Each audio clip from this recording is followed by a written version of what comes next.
省長尹大衛接受本台專訪，目前省民嘅生活負擔沉重，而省府同原住民嘅關係又轉趨緊張。尹大衛提到，打算點樣化解呢啲問題。咁至於就省府嘅毒品政策失誤，佢就話願意承擔責任。鄧永章報導。尹大衛今早到訪本台並接受專訪。中東戰爭令到油價高企，總理卡尼已經宣布暫停徵收燃油消費稅。卑詩省府會否推出同樣措施呢？省長尹大衛話：佢哋會考慮喺減稅方面做啲功夫，但方式係支援某個行業，例如係運輸業。It's possible we might do something on the taxes, but to be blunt, in terms of the price increases we're seeing, it would not be a material impact for British Columbia drivers. So what we're having to look at instead is support for particular industries that are going to drive costs in other areas. For example, the trucking industry results in higher prices for groceries for people. That might be an area where we're able to provide support. So we're looking at those options right now. 省府最近成立咗一個工作小組，監察中東戰爭為本省帶嚟嘅衝擊。小組開始工作未呢？ Yes, they've already started work. They're looking at those critical supply chain pieces that we're worried about for everything from healthcare to core industries in the province.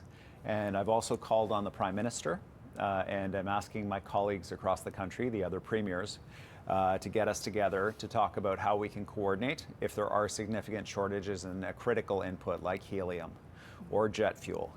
省府早前計劃修訂原住民權利宣言法案 DRIP 中嘅部分條款，但由於引發激烈爭議而暫停。尹大衛明確話將會再次引入修訂，但就冇明確表示何時會引入。佢又強調有關修訂非常重要，可以避免未來嘅多宗法律訴訟，尤其同環保有關嘅項目。The court has said that an international law called the Declaration on the Rights of Indigenous People is in effect immediately in British Columbia across all of our laws and all court decisions. And so that could mean that there would be legal challenges to major projects that we're doing that have environmental impacts like mining or energy projects, to laws in the province that we rely on for people to have certainty around business. Or for other court decisions that have been made in the past that are settled, but now might be taken back to court. And so for all of those reasons, we don't want this to happen through courts. We need to happen through negotiation between our government, First Nations government, and the federal government. 對於有關嘅修訂已經破壞咗省府同原住民部族之間嘅互信，尹大衛話呢個並唔係佢想見到嘅。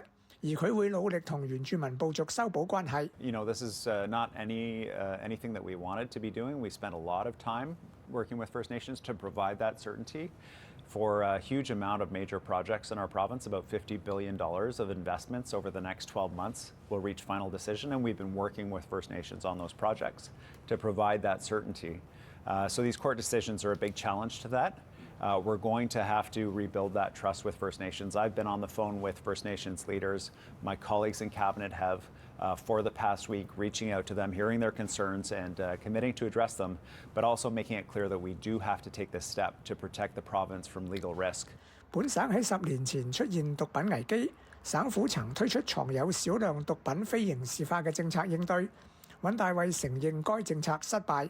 對於反對黨要求就有關錯誤政策向省府問責，尹大衛話佢願意承擔責任。Well, I acknowledge that it was the wrong policy. I'll take accountability for it. It wasn't just me, though, of course, that thought this would be successful. We had all of the chiefs of police that were supporting the policy.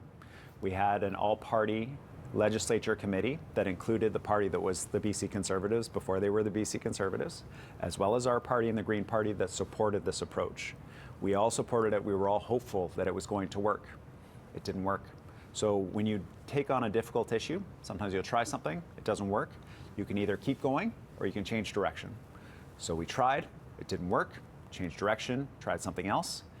對於聯邦自由黨成為咗大多數政府，尹大衛就希望聯邦政府能夠快速推動刑事法改革，讓省府可以有效處理南非沙地區嘅勒索案危機。OMNI News 記者鄧永章報導。